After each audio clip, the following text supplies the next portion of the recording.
సేవకుడా నీ భాగ్యమెంత గొప్పది, సేవ చేయు నీ బ్రతుకు ధన్యమైనది.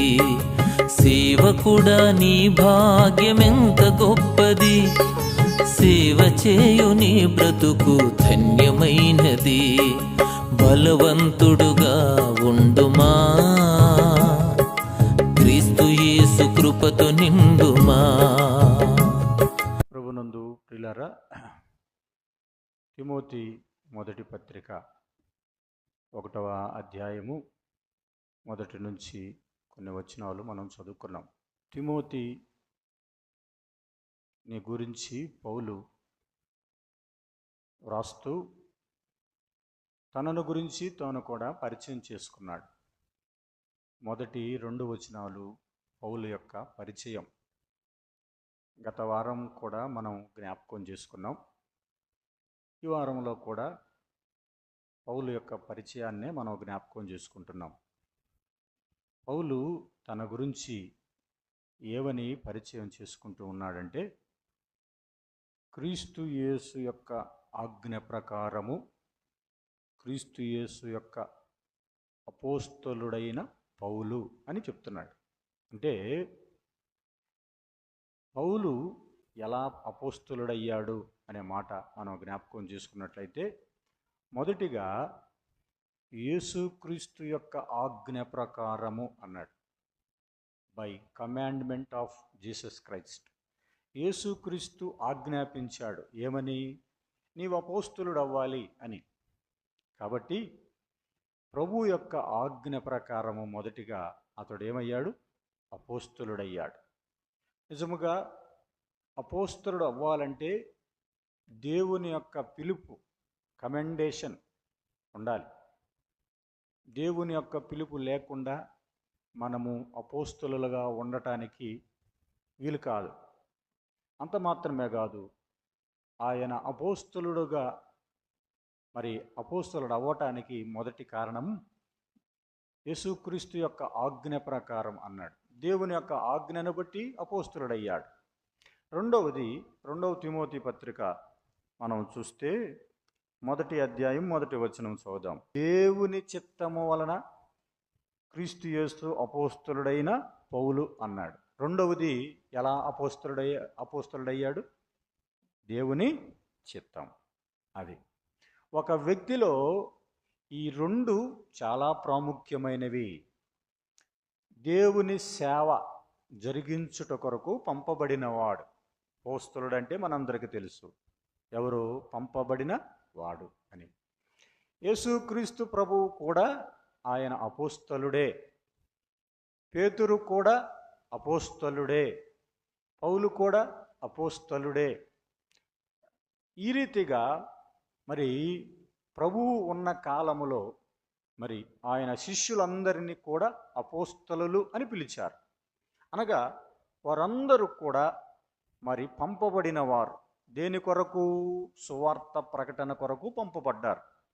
యేసుక్రీస్తు ప్రభు వారిని మొదటగా ఆయన శిష్యులను పంపిస్తూ, మీరు యూదయలోనే సువార్త ప్రకటన చేయండి అన్నాడు. ఆయన తరువాత యేసుక్రీస్తు ప్రభు వారు చనిపోయి సమాధి చేయబడి తిరిగి లేపబడిన తర్వాత శిష్యులకు కనపడ్డాడు. అప్పుడైతే మీరు సర్వలోకమునకు వెళ్ళి సర్వ సృష్టికి సువార్త ప్రకటించండి అన్నాడు. మొదటిగా యూదయలోనే వారు ప్రకటించారు, వారు అపోస్తలులుగా ఉన్నారు. అయితే ఇప్పుడు సర్వలోకానికి వెళ్ళి సువార్తను ప్రకటించమన్నారు.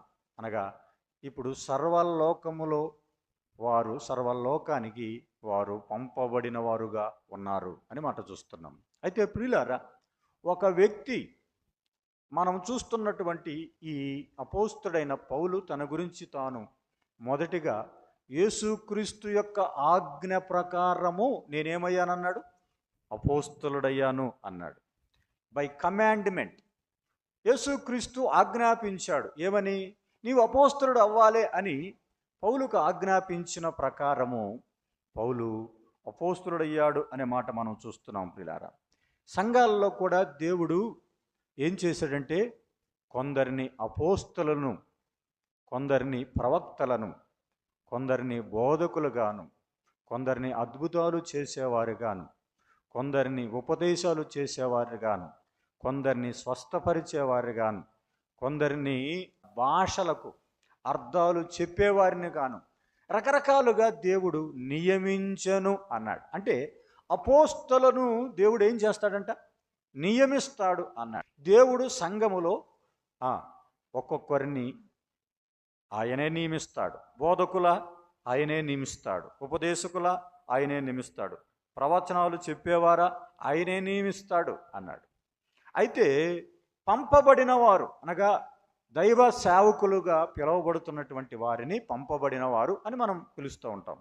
వారిని కూడా ఏర్పాటు చేసేది ఎవరు చెప్పండి? దేవుడే. సో దేవుడు నియమించిన వారు అని మనం చెప్పాలి. ప్రియులారా, దేవుడు నియమించిన వారు అపోస్తలులలో రకరకాల వారు ఉన్నారు. అనగా దైవ సేవకులుగా పిలువబడుతున్నవారు, అనగా దేవుడు ఏర్పాటు చేసుకున్న వారు ఉన్నారు, దేవుడు నియమించిన వారు ఉన్నారు. దేవుని యొక్క ఆజ్ఞ ప్రకారం, దేవుని యొక్క చిత్త ప్రకారము ఆయన ఆజ్ఞకు లోబడి సేవకు వచ్చిన వారు ఉన్నారు. వీరు అపోస్తలులు అని మనం పిలుస్తూ ఉన్నాం. అంత మాత్రమే కాదు ప్రియులారా, కొందరు ఎలా వచ్చారంటే అపోస్తలులు కాకయే అన్నాడు కదా. ఏమని చెప్పుకుంటారంట వారు? అపోస్తలులని చెప్పుకునేవారు. కొరింథీ పత్రికలోనే మనం చూస్తే, కొరింథీలకు రాసిన 2వ పత్రిక 11వ అధ్యాయము 13వ వచనాన్ని చదివితే, ఏలయనగా అట్టివారు క్రీస్తు యొక్క అపోస్తుల వేషము ధరించుకున్నవారయ్యుండి, వారు ఎవరంటండి? దొంగ అపోస్తలులు. అంటే అపోస్తలులు ఉన్నారు, ఇంకెవరున్నారు? దొంగ అపోస్తలులు. అంటే వీరు ఏం చేశారు? అపోస్తలులు కాదు, ఏం చేశారంట? వేషం వేసుకున్నారంట. ఏం వేషము? మేము దైవ సేవకులము, మేము అపోస్తలము, మేము పంపబడిన వారము, మేము దేవుని చేత నియమించబడిన వారము అనేటువంటి ఆలోచన చేత వారు ముందుకొచ్చారంట.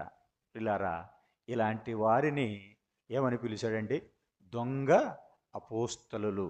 పిల్లారా, అక్కడ ఏమని రాశారంట? వేషము ధరించుకున్నవారై. ఏం ధరించుకున్నారంటండి? వేషం. అంటే ఒక మనిషి తనలాగా ఇంకొక వ్యక్తిలాగా కనపడాలంటే ఏం చేయాలి? ఆ వ్యక్తిలాగే వేషం వేసుకోవాలి. నక్క ఏం చేసిందంట? పులిలాగా కనపడాలనుకుంది. ఏం వేషం వేసుకుంది? పులి లాంటి వేషం వేసుకుంది. అంతే. బాగా చక్కగా రంగులు పూసుకొని వచ్చింది. రంగులు పూసుకొని ఊరంతా తిరుగుతుంటే అందరు ఏమనుకుంటున్నారు? పులి వస్తుంది అనుకుంటున్నారు. కానీ నిజంగా అది పులి కాదు. పెద్ద వర్షం పడింది, వర్షానికి రంగు అంతా పోయింది, అసలు రంగు బయటపడింది. చూసారా? అపోస్తలులు కాకుండా ఏం చేస్తున్నారు? మేము అపోస్తలులమని వేషం వేసుకొని వస్తున్నారు ఈ దినాల్లో. ప్రియులారా, నిజంగా దేవుని యొక్క పిలుపు వారిలో ఉన్నదా అంటే లేదు. పిలుపు లేదు, ప్రార్థన అనుభవం లేదు, కానీ వారు అపోస్తలులని చెప్పుకున్నారు. ప్రియులారా, అపోస్తలుడుగా ఉండటానికి అర్హతలు మనం జ్ఞాపకం చేసుకున్నాం. యేసుక్రీస్తు యొక్క ఆజ్ఞ ప్రకారము దేవుని ఆజ్ఞ ఉండాలి. దేవుని చిత్తం లేకుండా మన ఇష్టానుసారంగా సేవకొచ్చి నేను సేవ చేస్తానంటే కుదరదు. అయితే మొదటి రకము అసలైన అపోస్తలులు, లేకపోతే ప్రభు నియమించిన వారు, ప్రభు ఏర్పాటు చేసుకున్న అపోస్తలులు ఉన్నారు. రెండవ రకం ఎవరంటే అపోస్తలులు కాదు కానీ వారు వేషం వేసుకున్న దొంగ అపోస్తలులు. మూడవ రకం ఎవరంటే అపోస్తలు, దేవుడు వారిని నియమిస్తాడు, కానీ దేవుని యొక్క నియామకాన్ని సేవలోకి వచ్చిన తర్వాత వారు ఆకర్షణకు లోనై, లోకం వైపు ఆకర్షణకు లోనై, డబ్బు వైపు ఆకర్షణకు లోనై దేవుని నుంచి దూరమైపోయే అపోస్తలులు కొంతమంది ఉన్నారు. అనగా పిలువబడిన వారే, అపోస్తలుగా ఉండటానికి దేవుని చేత పిలువబడిన వారే, కానీ రాను రాను రాను రాను వారు ఏమైపోయారు చెప్పండి? వారు లోక ఆకర్షణలకు లోనైపోయిన వారయ్యారు. అనగా పిల్లరా, వారు నిజముగా భక్తి విశ్వాసములో కొంతకాలం జీవించిన వారే కానీ రాను రాను వారు విశ్వాసములో నుంచి తొలగిపోయిన వారుగా ఉన్నారు. ఎక్కువగా నష్టం ఎలాంటి వారి ద్వారా జరుగుతుందంటే,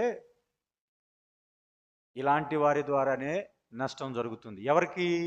అసలైన సేవకులుగా పిలువబడుతున్న వారికి, అసలైన అపోస్తులుగా పిలువబడుతున్న వారికి నష్టము ఇలాంటి వారి ద్వారానే జరుగుతుంది. ఎందుకయ్యా మీరు వచ్చారంటే వారిని చూసినప్పుడు ఏమనిపిస్తుంది? నిజంగా వీరు డబ్బు కొరకు సేవ చేస్తున్నారు, వీరు పరపతి కొరకు సేవ చేస్తున్నారు అని కొందరు అలాంటి అనుభవంతో ఉన్నారు అని జ్ఞాపకం చేస్తున్నారు. అయితే ప్రియులారా, దేవుడు మొదటిగా అపోస్తులను ఏం చేస్తారంటే ఆయన ఏర్పరుస్తాడు. ప్రియులారా, అక్కడ యేసుక్రీస్తు యొక్క ఆజ్ఞ ప్రకారము అన్నాడు. క్రీస్తు యేసు ఆజ్ఞాపించాడు. ఏమని? అపోస్తులుగా ఉండటానికి ఆజ్ఞాపించాడు. ఆ తర్వాత అపోస్తులుడుగా పౌలును ఏం చేశాడు? నియమించాడు. 12వ వచనం చూద్దాం చూడండి. 1వ అధ్యాయము తిమోతి మొదటి పత్రికలోనే 1వ అధ్యాయము 12వ వచనం చదివితే అక్కడ ఏమని రాయబడింది ప్రియులారా? పూర్వము దోషకుడను హింసకుడను హానికరుడైన నన్ను ఏం చేశాడు చెప్పండి? తన పరిచర్యకు నియమించి. చూసారా? God commended and God appointed. దేవుడు ఏం చేశాడు? నియమించాడు. ఒక వ్యక్తిని దేవుడు ముందుగా ఏం చేస్తాడని చూసామండి? ఆయన ఆజ్ఞ ప్రకారం ఆజ్ఞాపిస్తాడు. నువ్వు సేవకు వెళ్ళు అని నీకు దేవుడు ఆజ్ఞాపిస్తాడు. దేవుని ఆజ్ఞ లేకుండా ఒక అడుగు కూడా మనం ముందుకు వేయలేం. ఆయన ఆజ్ఞ ప్రకారమే మనం సేవకు రావాలి. రెండవది ఏం చేస్తాడు? ఆయన నియమిస్తాడు. తన సేవకు నన్ను నియమించి. తర్వాత ఏం చేశాడు తెలుసా? సేవలో ఏం చేశాడంట? బలపరిచి అనే మాట మనం చూస్తున్నాం. నమ్మకమైన వానిగా ఎంచి నన్ను ఏం చేశాడంటండి? బలపరిచి అన్నాడండి. ఆయన నియమించాడు, ఆయన బలపరిచాడు. ఇలారా, ఆయన ఎన్నుకున్నాడు. సేవలో, సేవా విధానములో నిజంగా అపోస్తులుడుగా ఉండటానికి పౌలును ఏం చేశాడంటండి? నియామకం. వాక్ ఇన్ ఇంటర్వ్యూ అని అంటారు. వాక్ ఇన్ ఇంటర్వ్యూ అని వేసి దాంట్లో వచ్చిన తర్వాత, ఇంటర్వ్యూ చేసిన తర్వాత ఏమని చెప్తారంటే యు ఆర్ అపాయింటెడ్ అంటారు. అంటే నీవు నియమించబడ్డావు, మా కంపెనీలో ఉద్యోగం చేయటానికి నీవు నియమించబడ్డావు. అలాగే పౌలును కూడా ఏం చేశాడు? తన సేవ కొరకై ఆయన నియమించాడు. దేవుడు నన్ను నియమించాడు. ఎలాగా? దేనికోసం? సువార్త కొరకు. ఆయన బోధకుడుగా నన్ను నియమించాడు. ఇంకేం దేనిగా నియమించాడు? అపోస్తులుగా నియమించాడు. తర్వాత ప్రకటించేవాడుగా. So preacher, teacher and apostle, ఈ మూడిటికి దేవుడు నన్ను నియమించాడు. ప్రకటించువాడును అనగా ప్రీచర్, బోధించువాడను అనగా టీచర్, అపోస్తలుడుగా అనగా అపోస్తల్. ఈ మూడు రకాలుగా దేవుడు నన్ను ఏం చేశాడు? నియమించాడు అనే మాట మనం చూస్తున్నాం. ప్రియులారా, ఆయన నియామకం ఏదో సాధారణమైన వ్యక్తిని నియమించినట్టుగా నియమించలేదు. పౌలు యొక్క స్థితి తెలుసు, పౌలు యొక్క గురి తెలుసు, పౌలు యొక్క గమ్యము తెలుసు, పౌలు యొక్క ఆలోచన విధానము తెలుసు, పౌలు యొక్క ఆరోగ్యము తెలుసు, పౌలు యొక్క స్థితిగతులు అన్నీ తెలిసిన వాడు దేవుడు. అయితే దేవుడు ఏం చేశాడంట? పౌలును నియమించి అన్నాడు. ప్రియులారా, ఆయన నియమించాడు. ఆయన నియమించే ముందు ఏం చేశాడు? పౌలుని బలపరిచాడండి. పౌలును బలపరిచాడు. ఇదిగో నువ్వు నా సేవకు రావాలని ముందుగా ఏం చేశాడు? బలపరిచాడు. గలతీ పత్రిక 2వ అధ్యాయం 8వ వచనం చదివితే ఏమన్నాడండి అక్కడ? అనగా సున్నతి పొందిన వారికి అపోస్తులుడుకు పేతురుకును సామర్థ్యము కలుగజేసిన వాడే అన్నాడండి. పేతురుకు ఏమి చేశాడంటండి దేవుడు? సామర్థ్యం కలుగజేసేవా. అంటే అపోస్తులుడుగా ఉండటానికి పేతురుకు సామర్థ్యం ఇచ్చాడు. God has given strength to appoint as an apostle. అపోస్తలుడుగా ఉండటానికి దేవుడు పేతురుని ఏమిగా నియమించాడు? అపోస్తలుడుగా ఉండటానికి నియమించాడు. ఎవరికి అపోస్తలుడు? సున్నతి పొందిన వారికి అన్నాడు. అనగా సున్నతి పొందిన వారంటే సాధారణంగా మనం ఎవరికి చెప్పుకోవచ్చు? సున్నతి పొందినవారు అనగా అక్కడ యూదుల గురించి చెప్తున్నాడు. యూదులకు నువ్వు అపోస్తలుడవు అన్నాడు. నిజంగా అయ్యా నువ్వు యూదులకు సువార్త ప్రకటించంటే నేను యూదులకు మాత్రమే నేను సువార్త ప్రకటిస్తానన్నాడు ఒక దినాన. అయితే ప్రియులారా, అందుకే చతుష్పాద జంతువులను తీసుకొచ్చి ఇగో వీటిని ముట్టుకోను నేను తిన్నంటే ఇదిగో కొర్నేలి ఇంటికి నువ్వు వెళ్లాల్సి వస్తుందని తర్వాత మరలా కొర్నేలి ఇంటికి అనగా అన్యజనుని ఇంటికి కూడా పంపించాడు. మెట్టుకు అతని గురించిన సాక్ష్యం ఏమిటంటే అతడు యూదులకు అనగా సున్నతి పొందిన వారికి అపోస్తలుడుగా పిలువబడ్డాడు. ఎవరు? పేతురు. కింద చదివితే ఇంకేమన్నాడు? కలుగజేసిన వాడే అన్యజనులకు అపోస్తలుడుగా ఉండుటకు నాకును సామర్థ్యము కలుగజేశాడు. అంటే ఇప్పుడు పౌలుకి ఏం చేశాడంటండి? దేవుడు సామర్థ్యం ఇచ్చాడు. పౌలుకు సామర్థ్యం ఇచ్చాడు. అయితే అపోస్తలుడుగా ఉండుట కొరకు నాకు సామర్థ్యం ఇచ్చాడు అన్నాడు. ఎవరికి అపోస్తలుడు చెప్పండి? పౌలు అన్యజనులకు. పిల్లరా, ఎంత విశేషమైన మాట అండి. అయ్యా నేను భయంకరమైనటువంటి హింస సంఘానికి జరుగుతూ ఉంది. స్టెఫను రాళ్లతో కొట్టి చంపేశారు. పౌలు అక్కడే నిలబడి ఉన్నాడు, చూశాడు. స్టెఫను చచ్చిపోతున్నప్పుడు ఆ చావుకు సమ్మతించిన వాడు పౌలు. నేను ఇలాంటి వాడినైన నేను ఈ యూదుల మధ్య నేను ఎలాగా సేవ చేయగలను, ఎలాగో సువార్త ప్రకటించగలను అంటే అప్పుడు దేవుడు చెప్పిన మాట ఏమిటంటే ఇదేనండి, నువ్వు ఇక్కడ ఉండాల్సిన పని లేదు, నువ్వు అన్యజనుల మధ్యకు వెళ్ళు, నువ్వు అన్యజనుల మధ్య సువార్త ప్రకటించు, అన్యజనులకు నువ్వు అపోస్తలుడుగా నువ్వు పిలువబడతావు అన్నాడండి. నిజంగా యూదులకు పేతురు అపోస్తలుడుగా పిలువబడ్డాడు. అయితే అన్యజనులకు మరి అపోస్తలుడుగా పౌలు పిలువబడినట్లుగా మనం చూస్తున్నాం. ప్రియులారా, దేవుడు నన్ను నియమించి అనే మాట మనం చూస్తున్నాం. అనగా దేవుడు అపోస్తలుడుగా ఉండటానికి ఆయన బలమును దయచేశాడు, సామర్థ్యమును దయచేశాడు, ధైర్యమును దయచేశాడు. అపోస్తలుడుగా ఉండాలంటే నాకు సామర్థ్యం ఇచ్చిన వాడు దేవుడే అని చెప్తున్నాడు కదా. మరి దేవుడు పౌలుకి ఏమిచ్చాడు? సామర్థ్యం ఇచ్చాడు. సువార్త ప్రకటించాలంటే సామాన్యమైన విషయం కాదు కదా. అది కూడా ఎవరి మధ్య? అన్యజనుల మధ్య. ఎఫెసులోకి వెళ్ళాడు, సువార్త ప్రకటిస్తుంటే ఏమని చెప్పాడు? ఎఫెసులో ఉన్న క్రూర మృగములు అన్నాడు. ఎఫెసులో విగ్రహారాధన ఉన్నది. అలాంటి అన్యజనుల మధ్యకు వెళ్ళి సువార్త ప్రకటించటం ఎంతో కష్టం, అంతే కదా. క్రైస్తవుల మధ్యకు వెళ్ళి క్రైస్తవుల పాళాల్లోకి వెళ్ళి సువార్త చెప్పటం చాలా సులువైంది. కానీ క్రైస్తవులు కాకుండా అన్యజనులకు మధ్యకు వెళ్ళి సువార్త చెప్పటం చాలా కష్టతరమైనది పిల్లారా. అయితే పౌలును దేనిగా ఉపయోగించుకున్నాడు దేవుడు? అన్యజనుల మధ్య సువార్త ప్రకటించడానికి ఆయనకు బలమును, సామర్థ్యమును, ధైర్యమునిచ్చాడు.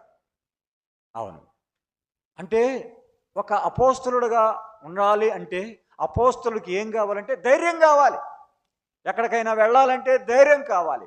అపోస్తల కార్యముల గ్రంథంలో 8వ అధ్యాయం 1వ వచనం చదివితే సంఘానికి శ్రమ కలిగింది అన్నాడు. శ్రమ కలిగినప్పుడు విశ్వాసులు అందరూ ఏమైపోయారు అన్నాడండి? చెదిరిపోయారు అన్నాడు. అయితే అపోస్తలులు మాత్రమే మిగిలి ఉన్నారు అన్నాడు. అపోస్తలులు మాత్రమే చెదిరిపోలేదంటండి. అపోస్తలులు ధైర్యముతో నిలబడ్డారు. అక్కడ అందరూ వెళ్ళిపోయారు. యోదయ సమరయ ప్రాంతాలకు అందరూ చెదిరిపోయినా అపోస్తలులు మాత్రము అక్కడే నిలబడి ఉన్నారు. అంటే వారు ఎందుకు, మేము బ్రతికినా ప్రభు కోసమే బ్రతుకుతాం, చచ్చిపోయినా ప్రభు కోసమే చచ్చిపోతాం. కాబట్టి మేము ప్రభు కోసమే మేము వచ్చింది, మేము పారిపోవటానికి కాదు వచ్చింది, ప్రకటించడానికి మేము వచ్చాం అనే ధైర్యము ఉండాలి, బలము ఉండాలి, సామర్థ్యం ఉండాలి, తర్వాత ధైర్యము కూడా ఉండాలి. ఎవరికి? అపోస్తలుడికి అని మాట మనం చూస్తున్నాం ప్రియులారా. అయితే ఎవరు నియమించారు అపోస్తలుని అంటే మనుషులు నియమించేవాడు కాదు అపోస్తలుడు. గలతీ పత్రిక 1వ అధ్యాయం 1వ వచనములో మనుషుల మూలముగానైనను అన్నాడండి. ఇంకా ఏ మనుషుని వలనైనను కాక యేసుక్రీస్తు వలన ఆయన మృతుల్లో నుండి లేపిన తండ్రి అయిన దేవుని వలన అపోస్తలుడుగా నియమింపబడిన పౌలను నేను అన్నాడు. పౌలు తన సాక్ష్యం చెప్తున్నాడు. పౌలనే నేను మనుషుల వలన కాదు నేను నియమించబడింది, తర్వాత ఏ మనుషుని వలన కాదు, ఏ ఒక్కడు నన్ను అపోస్తలుడుగా చెయ్యలేదు అన్నాడు. మరి ఎలా? తండ్రి అయిన దేవుని వలన నేను అపోస్తలుడుగా చేయబడ్డాను. ప్రియులారా, మరి ఒక వ్యక్తిని పంపేది దేవుడే, నియమించేది దేవుడే. ఇక్కడ ఏం చేశాడు? నియమించాడు అనే మాట మనం చూస్తున్నాం. అయితే నియమించేవాడు ఎవరంటే తండ్రి అయిన దేవుడు. దేవుడు నియమిస్తాడు. నిన్ను నన్ను ఫలానా స్థలములో ఉండాలి, ఫలాని చోట సేవ చేయాలి, ఫలాని చోట సువార్త ప్రకటించాలని దేవుని యొక్క నియామకం. దేవుని నియామకం కాకుండా మనుషుల నియామకం ద్వారా జరిగేది కాదు అపోస్తలత్వం అనేది. అయితే ప్రియులారా, దేవుడు నియమించాడు అన్నాడు. మరి ఎప్పుడు నియమించాడు దేవుడు? అక్కడే 15వ వచనం చదువుదాం, చూడండి. 15వ వచనం, అయినను గలతీ పత్రికలో ఏమన్నాడు? తల్లి గర్భమునందు పడినది మొదలుకొని. చూసారా ఎప్పుడు నియమించాడంటండి? తల్లి గర్భమునందు పడినది మొదలుకొని. తల్లి గర్భమున పడినది మొదలుకొని ఏం చేశాడంట? నన్ను ప్రత్యేకపరిచి, God has separated me for his ministry. అంతే, దేవుడు నన్ను ప్రత్యేకపరుచుకున్నాడు. ఎప్పుడు? దమస్కు మార్గములో ఉన్నప్పుడు కాదు. ప్రధాన యాజకుల దగ్గర పత్రికలు తీసుకొని సమాజ మందిరానికి వెళ్ళే వారిని హింసిస్తున్నప్పుడు కాదు, అంతకంటే ముందుగానే. అవును. అయితే మన ఏర్పాటును గురించి కూడా చెప్తున్నాడు కదా ఎఫెసీ పత్రిక. తల్లి గర్భములో ఉన్నప్పుడే, భూమికి పునాది వేయబడక ముందే ఆయన ప్రేమ చేత మనలను ఏం చేశాడు? ఏర్పాటు చేసుకున్నాడు. నీవు నేను ఇక్కడ ఉన్నామంటే ఎప్పుడో సువార్త విన్నామని కాదు, సువార్త విని వచ్చామని కాదు. ఆయన ఏర్పాటు ఎప్పుడున్నది? భూమికి పునాదులు వేయబడక ముందే, తల్లి గర్భములో ఉన్నప్పుడే. ఇలా అలాగైతే పౌలును కూడా ఆయన ప్రత్యేకపరుచుకున్నాడు. ఎందుకు చెప్తున్నాడు చూడండి, ఏమని? కృపచేత నన్ను పిలిచి అన్యజనులలో తన కుమారుని ప్రకటించాలి. ఎవరిని ప్రకటించాలి? యేసుక్రీస్తును ప్రకటించాలి. ఎక్కడ? అన్యజనుల మధ్య. కాబట్టి సువార్త ప్రకటించుట కొరకు ఆయన నన్ను ఏర్పరచుకున్నాడు. ప్రియులారా, ఇదిగో ఆ మిట్ట మధ్యాహ్నం పౌలుతో మాట్లాడుతూ ఉన్నాడు. సౌలా సౌలా, నన్నెందుకు నీవు హింసిస్తున్నావు అనగానే ఆ దమస్కు మార్గములో పౌలు ఏమంటున్నాడు? ప్రభువా నీవెవడవు అన్నాడు. ప్రభువా నీవెవడవు అనగానే ప్రభు ఏమంటున్నాడు? నేను నీవు హింసించుచున్న నజరేయుడగు యేసును అన్నాడు. ఎవరిని చెప్పుకున్నాడు ఆయన? నేను నజరేయుడగు యేసును, నువ్వు నన్ను హింసిస్తున్నావు, నీవు నన్ను హింసిస్తున్నావు, నా పిల్లల్ని హింసిస్తున్నావు, సమాజ మందిరానికి వచ్చేవారిని, క్రైస్తవులుగా పిలువబడుతున్న వారిని, క్రీస్తును అంగీకరించిన వారిని నీవు హింసిస్తున్నావు అని చెప్పినప్పుడు, ఇదిగో ఆ మిట్ట మధ్యాహ్నం వేళ గొప్ప వెలుగు ప్రకాశించింది. అక్కడ ఉన్నవారు చుట్టూ ఉన్న వారందరూ కూడా ఆ వెలుగును చూశారు. ప్రియులారా, ఇక్కడ రెండు విషయాలు, ఒకటి వెలుగు, రెండవది శబ్దము. వెలుగును మాత్రము అందరూ చూశారు, కానీ శబ్దము మాత్రం ఒక్కడే విన్నాడు. ఆయన స్వరాన్ని ఒక్కడే విన్నాడు. పౌలు ఒక్కడే విన్నాడు. ఆయనకు ఒక్కడికే వినపడింది, కానీ ఇంకెవ్వరికి వినపడలేదు. ఎందుకో తెలుసా? ఆయన ఎవరిని పిలవాలో వారినే పిలుస్తాడు. ఆయనకు ఒక ఉద్దేశం ఉన్నది. ఆయన పిలుపులో ఒక ఉద్దేశం ఉన్నది. ఇదిగో లాజరు బయటికి రా అని పిలవకుండా బయటికి రా అని పిలిస్తే ఎవరు వచ్చేవారు? లాజరు వచ్చేవాడా? లాజరుతో పాటు అందరూ వచ్చేవాళ్ళ? అందరూ వచ్చేవాళ్ళు, సమాధుల్లో ఉన్నవారు. కానీ ఆయన ప్రత్యేకముగా ఏమని పిలిచాడు? లాజరు బయటికి రా అన్నాడు.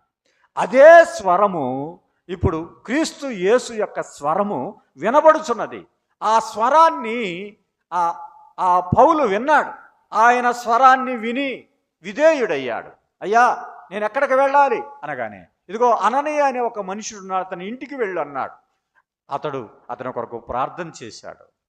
పిల్లారా, అయితే నీవు వెళ్ళి నీవు అన్యజనులకు, రాజులకు, ఇశ్రాయేలీలకు సువార్త ప్రకటించాలి అన్నాడండి. చూసారా?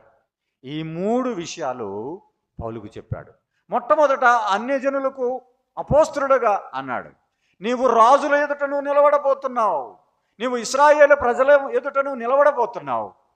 అదే రీతిగా అన్యజనుల ఎదుట కూడా నీవు నిలబడబోతున్నావు అన్నాడండి. అపోస్తలుల కార్యముల గ్రంథం 9వ అధ్యాయం 15వ వచనంలో ఆ మాటలు రాయబడి ఉన్నాయి.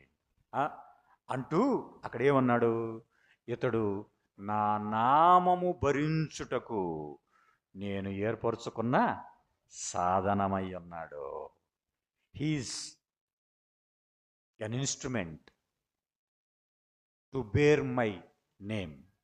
నా నామాన్ని భరించాలి. క్రీస్తునామం ఎక్కడికి వెళ్ళినా దేవుని ప్రజల మధ్య అనగా ఇశ్రాయేలుకు సువార్త ప్రకటిస్తున్నప్పుడు నా నామాన్ని భరించాలి. రాజుల ఎదుట నిలబడినప్పుడు నా నామాన్ని భరించాలి. అన్యజనుల మధ్యకు వెళ్ళినప్పుడు నా నామాన్ని నువ్వు ప్రకటించాలి. నా నామాన్ని భరించాలంటే వీరి మధ్యకు నువ్వు వెళ్ళాలి. నేను ఏర్పరచుకున్న సాధనం అన్నాడు. సాధనం అంటే it is working for multiple uses. అనగా ఒక్కొక్క సాధనం ఉంటుంది. నెయిల్ కట్టర్ ఉందనుకోండి, గోళ్ళు కత్తిరించడానికి మాత్రమే కాదు, ఆ బాటిల్ మూతలు తీయటానికి కూడా దాన్ని ఉపయోగిస్తారు. ఇంకా అనేకమైనటువంటి కట్ చేసుకోవడానికి కూడా ఉపయోగిస్తారు. అంటే ఒక్క సాధనమే అనేకమైనటువంటి పనులు చేస్తున్నట్లుగా మరి పౌలును కూడా అనేకమైన వారి మధ్య అన్యజనులు, రాజులు, అలాగే ఇశ్రాయేలీల మధ్య నీవు నిలబడబోతున్నావు, నా కొరకు నీవు సాధనమై ఉన్నావు అన్నాడు. ప్రియులారా, ఆయన ఏర్పరచుకున్నాడు. దేవుడి యొక్క నియామకం లేకుండా ఏ వ్యక్తి సేవ జరిగించలేడు అని మనకు అర్థమైంది. ప్రియులారా, దేవుని సేవలో ప్రాముఖ్యమైనది ఆయన యొక్క నియామకం, ఆయన ఏర్పాటు అనేది మాట మనం చూస్తున్నాం. ప్రియులారా, ఎందుకు నియమించాడు? ఇందాక చూసాం కదా, ఒకటి స్వార్థ ప్రకటించటానికి అన్నాడు, రెండవది సాక్ష్యము చెప్పటానికి. స్వార్థ ప్రకటించాలి, నీ గురించే సాక్ష్యం చెప్పాలి, దేవుని గురించే సాక్ష్యం చెప్పాలి. అయ్యో, ఒకప్పుడు నేను హింసకుడును, హానికరుడును, ఇలాంటి వాడిని, సంఘాన్ని హింసించేవాడిని, ఇప్పుడు ప్రభువు నన్ను పిలిచాడు. ఎక్కడికి పోయినా, ఫెలిక్స్ దగ్గరికి పోయినా, ఇంకొకరి దగ్గరికి పోయినా ఇదే సాక్ష్యం చెప్పాడు. 9వ అధ్యాయంలో ఉన్న సాక్ష్యం 22వ అధ్యాయంలో 23వ అధ్యాయంలో మనం చూస్తాం. ఆయన సారికి తన సాక్ష్యాన్ని చెప్పుకున్నాడు. సువార్త ప్రకటించటానికి, సాక్ష్యము చెప్పటానికి, సత్యము విషయములు 3, ఒకటి సువార్త, రెండోది సాక్ష్యము, 3 సత్యం. ఈ 3 విషయాల్లో నేను నియమించాను అనే మాట మనం చూస్తున్నాం. ప్రియులారా, ఒక మనిషిని దేవుడు పిలిచినప్పుడు ఏం చేయాలి? ఇప్పుడు ఆయన ఆజ్ఞకు లోబడాలి. ఆయన ఆజ్ఞకు లోబడకుండా మన ఇష్టానుసారంగా దేవుడు పిలుపుకు లోబడని వారు అనేక మంది ఉన్నారు. అయ్యా, నువ్వు పిలుస్తున్నావు, పిలిస్తే నా కుటుంబం ఎట్లా, పిలిస్తే నా పిల్లలు ఎట్లా, పిలిస్తే నాకు ఆహారం ఎట్లా, పిలిస్తే నేనేమైపోవాలి అనుకొని చాలామంది దేవుని పిలుపుకు లోబడలేకపోతున్నారు. ఇలారా, దేవుడు పిలిచినప్పుడు ఎవరినైనా ఆయన పిలుస్తాడు. సామర్థ్యం కలిగిన వారిని పిలుస్తాడు, సాక్ష్యం కలిగిన వారిని పిలుస్తాడు. అయితే ప్రియులారా, ఆయన పిలుపుకు మనం ఏం చేయాలంటే లోబడాలి. యోనా నినివే ప్రజలకు సువార్త ప్రకటించు అని అన్నాడు. లోబడలేకపోయాడు. లోబడనటువంటి స్వభావంతో ఏం చేశాడు? తర్షీషుకు వెళ్ళాడు. అయినా దేవుడు ఏం చేశాడు? దేవుని యొక్క చిత్తంలో యోనా ఉన్నాడు కాబట్టి, యోనా సమర్థుడనే ఉద్దేశం ఉన్నది కాబట్టి, యోనా కంటే ఇంకా శ్రేష్టమైన వారు ఉండొచ్చేమో, కానీ యోనా యొక్క గుణగణాలు, యోనా యొక్క లక్షణాలు, యోనా గురించి దేవునికి బాగా తెలుసు కాబట్టి యోనానే పంపిస్తున్నాడు. యోనా ఆయన ఓర్చుకునే స్వభావం కలిగిన వాడు కాబట్టి, ఇదిగో మత్స్యము కడుపులో గుండా వెళ్ళి ఆఖరికి మోకరింప చేశాడు, గోనె పట్ట కట్టుకునేటట్లు చేశాడు. తర్వాత నీతిని గురించి, రక్షణను గురించి నినివే ప్రజలందరికీ సువార్తను ప్రకటించాడు. ప్రియులారా, కొన్నిసార్లు లోబడకపోతే దేవుడు ఏం చేస్తాడు? లోబడేటట్లుగా చేస్తాడు. ఆయన తన చిత్త వృత్తి చొప్పున ఆయన చేస్తాడు, అంతే. అనగా నేను రాను ప్రభువా, నేను చెయ్యను ప్రభువా అని నువ్వు అంటున్నావేమో అనేక సార్లు. నువ్వు రాకపోయినా దేవుడు నువ్వు ఎలాగ రాబట్టుకోవాలో ఆయనకి తెలుసు. మోషే ఏమంటున్నాడు? అయ్యా, నేను నత్తివాడను, నేను నోటి మాంద్యం కలవాడను, ఆ ప్రజల మధ్యకు నేను ఎలా వెళ్ళాలి అన్నాడు కదా. ఆ ప్రజల మధ్యకు నేను ఎలా వెళ్ళాలి అని ఏమంటున్నాడండి? వారు నన్ను నమ్మరు అన్నాడు కదా. నన్ను నమ్మరు అన్నాడు. ఇంకేమంటున్నాడు? నేను మాట నేర్పరిని కూడా కాదు. ఇంకా చివరికి ప్రభు దగ్గర బార్గెన్ చేసి చేసి చేసి చేసి ఇక చివరికి ఏమంటున్నాడు? ప్రభువా, నీవు పంపదలిచిన వానినే నువ్వు పంపు. అప్పుడు దేవుడైన యెహోవా కోపగించి ఏమన్నాడు తెలుసా? నేను పంపాలంటే అహరోను లేడా? అహరోను పంపిలేనా? చూసారా, దేవుని యొక్క చిత్తం మనము లోబడాలి. ఆయన చిత్తానికి లోబడి, ఆయన పిలుపుకు లోబడి మనము రావాలి అనే మాట మనం చూస్తున్నాం. ప్రియులారా, an apostle by commandment, not by commission. అపోస్తలుడుగా దేవుని ఆజ్ఞ ప్రకారం వచ్చాడు, కానీ డబ్బు కోసం సేవకు రాలేదు. ఉట్టి మాటలు చెప్పి మనుషులను మబ్బి పెట్టేవాడుగా, కల్పన కథలు చెప్పేవాడుగా, మా తీయని మాటలు చేత, కొరింథీ పత్రికలో అన్నాడు కదా, తీయని మాటలు చెప్పేవాడుగా నేను రాలేదు. పౌలు యొక్క కష్టం, పౌలు యొక్క సేవా జీవితం, పౌలు యొక్క అనుభవం చూసినప్పుడు ప్రియులారా, తన్ను తానుగా పరిచయం చేసుకుంటున్నాడు. ఏమని? నేను యేసుక్రీస్తు ద్వారా అనే మాట మనం చూస్తున్నాం.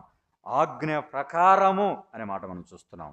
పౌలు సమాజ మందిరాల్లోకి వెళ్ళాడు, ఎఫెసులోకి వెళ్ళాడు. కొరింథీలో భయంకరమైనటువంటి ప్రజలు ఉన్నారు, పాప సంబంధమైనటువంటి ప్రజలు ఉన్నారు.